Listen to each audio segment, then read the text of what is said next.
Good morning and welcome back to BIFA Link TV, your daily dose of industry information. Today I'm joined once again by Ian Matheson for this week's roundup of the news. So Ian, thank you so much for joining me. How are you today? I'm good, thanks, Brooke, and I hope you are too. Yeah, I'm well. So what's been going on this week? Well, it's been another very busy few days for news across all modes of transport, so I think we better get cracking. Yeah. On the container shipping front, Alpha Liner, they said that major carriers are really driving the order book now for container ships to a new record TEU level, and that's because they're modernising their fleets and expanding them to meet additional demand as well as the emerging environmental regulations. And Alphaliner has actually calculated that in terms of TEU capacity, the order book now amounts to over 31 million TEU of Oh new wow. buildings. On that theme of new buildings, Shipping Watch reported that major container lines still have hundreds of end-of-life ships in their fleet. Mhm. When they are scrapped eventually, that's likely to swallow up a large part of the planned new buildings. Mhm. And I thought it was quite funny. Well, funny, interesting. They also reported that one of the carriers in the top 10 still has two ships that were built in 1982 Oh in their wow. fleet. And as you know, that's older than BIFA in its current Yeah. incarnation. Talking on the new buildings subject, I saw last week that Maersk named its latest dual fuel methanol container vessel at the port of Felixstowe.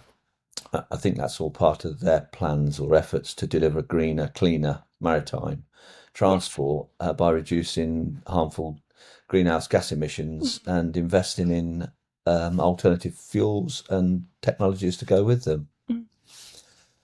Uh, then the Lodestar, also in the container shipping sector, reported that the two carriers within the Gemini consortium are warning of an operational meltdown when the Suez Canal eventually reopens, which I'm sure it will one day, for Yeah. shipping traffic. And they're predicting months of congestion Oh as wow. vessels clash for passage through the Suez Canal when it reopens. Mhm. So it sounds like the world of ocean freight's been pretty busy, so I'm sure that this will be of interest to a lot of our members in that area. Yeah, well, I hope so. But also the news that the EU Mhm. has delayed the implementation of its entry-exit system, Yeah. which was announced last week. But there was no timeline for an initiative that I know has been causing a lot of concern for BIFA and for BIFA members about potential congestion and delays that could result at the UK's border crossings, which would obviously have a detrimental effect on trade flows. And I believe there'll be quite a lot more said by BIFA about that over the next week or so. Yes, and obviously this was one of our biggest topics at the Business Leaders Forum last week, and I know that our speaker there was obviously quite vocal about those concerns as well, wasn't she? Well, yes, that issue was, and I think, as I say, the announcement last week seems to show that the government, or not the government, the EU has recognised the concerns. Yeah. Moving on to air freight, there's the worries over the wider conflict in the Middle East have prompted a lot of international airlines Mhm. to suspend flights to the region or to not fly over the affected airspace.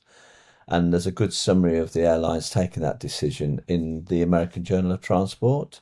Mhm. And again, your viewers can see links to that article and the airlines concerned Mhm. in the panel below. And obviously now it's clear that this conflict in the Middle East is having a global impact as well, isn't it? Oh, absolutely. It's clearly a threat to global peace and security. Yeah.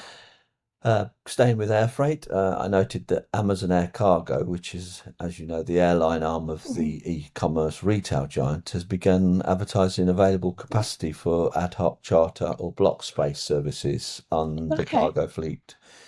That's, I understand, grown to more than 100 aircraft and now Oh offers more than wow. 250 daily flights, including those of partner airlines, which may be of Oh interest wow. to your members looking for space on Yeah. aircraft.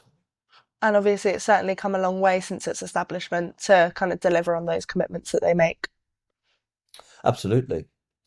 And again, finally, it was, you've mentioned it already, but it was great to see the ITN business program, Mhm. Transforming Logistics, Precision and Purpose, showcased at the Business Leaders Forum last week.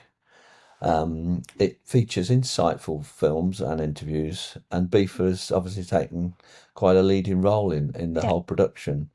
And I would really strongly urge anyone who hasn't already been onto the ITN business website to take a look at the video to do so. Mhm. And this has received a lot of media coverage as well, which is good. It's something that we like to see. So if anybody hasn't watched it, there will be a link to do so below. Thank you again, Ian, and thank you to everybody watching. This has been today's edition of BIFA Link TV, your daily dose of industry information.